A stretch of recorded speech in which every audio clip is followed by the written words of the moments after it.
সকলকে ধন্যবাদ, নমস্কার। পাঁশকুড়াতে প্রথমবার জিএন ফ্যাশন মেন গার্মেন্টস আজকে এই দোকানের শুভ উদ্বোধন হয়েছে। আমার ভাইপো জিদান আর আরেক ভাইপো, তাদের উদ্যোগে আমাদের পাঁশকুড়া বাজারে প্রথম দোকান।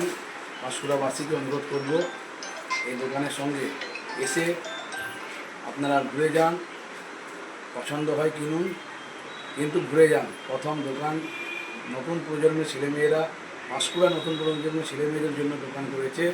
অত্যন্ত আকর্ষণীয় সমস্ত পোশাক আছে এবং সুলভ মূল্যে এবং ন্যূনতম যা প্রয়োজন তার বাইরে তারা লভ্যাংশ না রেখেই মালপত্র বিক্রি করছে। আপনাদেরকে অনুরোধ করব আপনারা আসুন, এই দোকানে জিনিসপত্র কিনুন। এই দোকান আগামী দিন যাতে পাঁশকুড়া একটা গৌরবময় জায়গা পৌঁছতে পারে আপনারা সেই সহযোগিতা করবেন।